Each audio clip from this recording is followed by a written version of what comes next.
പെൻഷനെല്ലാം വാങ്ങി ശാപ്പാട് കഴിച്ചു, എന്നിട്ട് ജനങ്ങൾ നന്ദികേട് കാണിച്ചു എന്ന വിവാദ പരാമർശവുമായി എം മണി MLA രംഗത്ത്. കേരളം ഒട്ടാകെ തന്നെ ചുമപ്പ് കോട്ടയുടെ ശോഭ മങ്ങി തുടങ്ങിയിരിക്കുകയാണ്. എന്നാൽ തുടർച്ചയായി ഭരണം നിലനിർത്താൻ ഇടതിന് വോട്ടുകൾ ചെയ്ത പൊതുജനങ്ങളെ തന്നെ കുറ്റപ്പെടുത്തിക്കൊണ്ടാണ് ഇപ്പോൾ എം മണി MLA രംഗത്ത് വന്നിരിക്കുന്നത്. 10 വർഷം അധികാര കസേര നൽകിയ ജനങ്ങൾക്ക് നേരെ ഇപ്പോൾ വാക്കുകൾ കൊണ്ടുള്ള ആക്രമണമാണ് ഇവർ നടത്തുന്നത്. അത്തരത്തിലുള്ള വിലയിരുത്തലുകളാണ് പുറത്തു വരുന്നത്. പെൻഷൻ വാങ്ങി ശാപ്പാട് കഴിച്ചു, എന്നിട്ട് എല്ലാവരും വോട്ട് ചെയ്യുകയും ചെയ്തു. ജനങ്ങൾ കാണിച്ചത് നന്ദികേടാണ് എന്നതാണ് ഇപ്പോൾ പറയുന്നത്. പെൻഷൻ എല്ലാം വാങ്ങി ശാപ്പാട് കഴിച്ചു, എന്നിട്ട് LDFനെതിരെ വോട്ട് ചെയ്തിരിക്കുകയാണ്. നൈമിഷികനായ വികാരത്തിനടിപ്പെട്ടാണ് വോട്ട് ചെയ്തത്. നന്ദികേടാണ് കാണിച്ചത്. റോഡ്, പാലം, ക്ഷേമ പ്രവർത്തനങ്ങൾ, വികസന പ്രവർത്തനങ്ങൾ കേരളത്തിന്റെ ചരിത്രത്തിൽ ഇതേപോലെ ഒന്നും നടന്നിട്ടില്ല. ഇതെല്ലാം വാങ്ങി കഴിച്ച് നല്ല ഭംഗിയോടെ തന്നെ ശാപ്പാട് കഴിച്ച് നല്ല ഭംഗിയായിട്ട് നമുക്കിട്ട് വെച്ചു എന്നതാണ് തോന്നുന്നതെന്നും എം മണി പറയുന്നു. അതേപോലെ തന്നെ നല്ല പോലെ പെൻഷൻ വാങ്ങി എതിരായിട്ട് വോട്ട് ചെയ്യുകയും ഒരുമാതിരി പണിയാണ് ഇവർ ചെയ്തതെന്നും മര്യാദ കാണിക്കണ്ടേ എന്നൊക്കെയാണ് ചോദിച്ചിരിക്കുന്നത്. ഇതോടുകൂടി തന്നെ എന്തായാലും 2026 തിരഞ്ഞെടുപ്പിൽ ജനം ഇടതിനൊപ്പം തന്നെ നിൽക്കില്ല എന്നതാണ് ഈ ഒരു വാക്കുകളിലൂടെ തന്നെ മനസ്സിലാക്കുന്നത്. കാരണം അവർ നന്ദികേട് കാണിച്ചു എന്ന തരത്തിലാണ് ഇപ്പോൾ പരാമർശം നടത്തിയിരിക്കുന്നത്.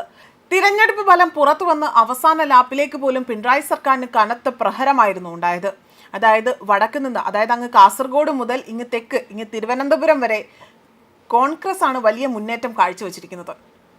LDFന്റെ ആണിക്കല്ല് തന്നെ ഇളക്കിയ ഒരു വിജയമാണിപ്പോൾ ഉണ്ടായിരിക്കുന്നത്. കൂത്തുപറമ്പിൽ പോലും ചുമപ്പ് കോട്ട തകർക്കുവാൻ BJPക്ക് സാധിച്ചു.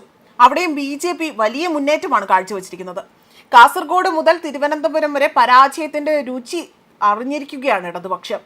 LDFന് കോട്ടമുണ്ടായ ഇടങ്ങളിലെല്ലാം തന്നെ അവിടെ NDA ശക്തമായി തന്നെ ഒരു മുന്നേറ്റം കാഴ്ചവെച്ചിട്ടുണ്ട്. തെരഞ്ഞെടുപ്പ് കമ്മീഷന്റെ ഒടുവിലത്തെ കണക്കുകൾ പ്രകാരമായിരുന്നു ഇക്കാര്യങ്ങൾ സൂചിപ്പിക്കുന്നത്. അതായത് 941 പഞ്ചായത്തുകളിൽ 441 പഞ്ചായത്തുകളിലും UDF മുന്നേറ്റമാണ് ഇവിടെ സൂചിപ്പിക്കുന്നത്.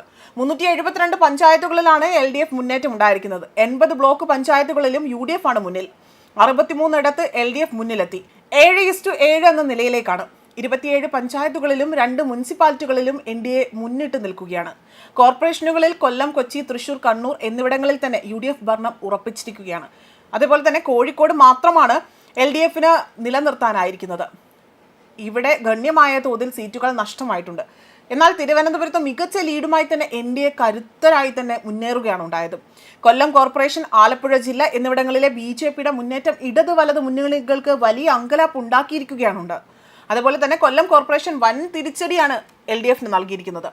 3 തവണ കോർപ്പറേഷൻ മേയറായിരുന്ന ഹണി ബെഞ്ചമിൻ ആകട്ടെ, മുൻ മേയറായ B രാജേന്ദ്രബാബു, മുൻ ഡെപ്യൂട്ടി മേയറായ വിജയ് ഫ്രാൻസിസ് എന്നിവരെല്ലാം തന്നെ ആ ഒരു കൊല്ലം കോർപ്പറേഷനിൽ തോൽക്കുന്ന കാഴ്ചയാണ് കാണാൻ സാധിച്ചത്.